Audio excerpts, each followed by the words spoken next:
As you start working with functions, another thing is going to become really important to understand, which is the concept of variable scope. So scope is a characteristic of a variable that defines from which functions that variable can be accessed. There are two primary scopes in C: local variables and global variables. Now, local variables can only be accessed within the functions in which they're created. They can't be accessed by every other function that exists in your program, only the function in which it was created. Global variables, on the other hand, can be accessed by any function in the program, and the reason for that is because they're not created inside of any particular function. We declare them outside of all of the functions, which means that every function knows where it is and can access and manipulate it. So far in the course, you've pretty much been working exclusively with local variables. Here's an example of a very, very simple main function and a very simple additional function that we've written. In this case, x, which I've colored green just to highlight the locality or the scope of that variable, is local to the function triple. Main cannot refer to x at all. It doesn't know what it is. No other function, in fact, if we had additional functions in here, could refer to x. Similarly, result, which I've colored blue, is local only to main. Only main knows what the variable result is. Triple cannot use it. Now, as I mentioned, global variables do exist. If you declare that variable outside of any function, all of the functions in the program can refer to it. So in this case, I've highlighted in green a global variable declaration. In this case, the variable being declared is called global, to be extremely clear about it. It is of type float, and I assign it the value 0.5050. You'll notice that in main and in triple, I am able to refer to global. And in fact, if I go through the program as indicated, main first calls triple, triple multiplies global by 3, which sets its value to 1.5 something, 1.51 or something like that. And then main also prints out the value of global. So main will not print out 0.5050, it will print out global times 3, 1.51. So you got to be careful when you're working with global variables. While they're very flexible in being able to pass information around so that every function can use it, it also can have some dangerous consequences if one function changes the value of a variable before you expect it to be changed. Why does this distinction matter? Why do we care whether some variables are local and others are global? Well, for the most part, local variables in C are what's called passed by value when we make a function call.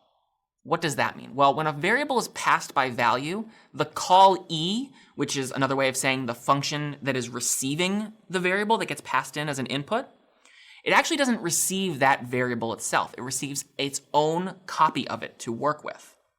This is a really important distinction. We just saw a second ago that with global variables, if we manipulate the global variable in one function, its effect is the effect in that one function carries through to every other function. But with local variables, that's not true. Each function, when it receives variables as input, receive copies of those variables, not the variables themselves. So what is the side effect of that? That means that the variable in the caller, the function that is making the function call, is unchanged unless you overwrite it. For example, in this code, foo is not changed at all. Int foo equals 4, call triple of foo. Inside of triple, we would expect that foo would be multiplied by 3 and returned, but there's actually no effect. Here, though, a very subtle difference, this does have the effect we want. Do you see why? We're overwriting foo in main this time.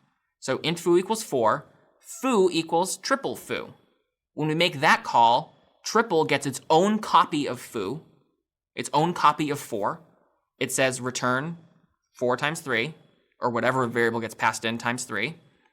And then we assign the return value of triple to foo again. So this actually would overwrite foo. This is the only way to do this with local variables. So now, if we added another line of code here at the end of main to print out the value of foo, it would in fact print out 12. Variable scope is generally not too much of a problem if you name all of your variables different things, but it can get kind of nasty if the same variable name appears in multiple functions, which will happen a lot if you ever do work in the real world where you are working on collaborative programs and people in different teams are working together to write the same program or the same set of programs, they'll frequently reuse variable names, particularly common ones like x, y, I, j, and so on. But when variables have the same name, scope issues can get a little trickier to parse. For example, do you know what will be printed out at the end of this particular program? Take a minute, pause the video, and read through this program. You can see at the top we have a function declaration for a function called increment. That function takes a single parameter, an integer, which we call x, and it outputs an integer. That's the return type at the beginning. Then we have main, a couple of lines of code in main, the last of which is a print statement. And remember, that's the question here. What is actually going to be printed at the end of this function? And then we actually have the definition of increment below. So take a minute, step through the code, trace things out. Do you know what will be printed at the end of this particular program? All right, hopefully you've taken a few seconds to try and parse this one out. Let's do it together. So I've crossed out increment declaration at the top there. It was kind of a distraction. It's not its own variable. Doesn't have its own scope. It's just a function declaration. So for purposes of trying to parse out what's happening in this program, we might as well just avoid it. Now, we have, in this case, the reason this problem is tricky is because we have local variables in both main and increment, each of which is called x. And of course, the crux of this issue is trying to suss out which x gets changed and how does it get changed. So I've colored every instance of x that's local to main red, and I've colored every instance of x that's local to increment blue.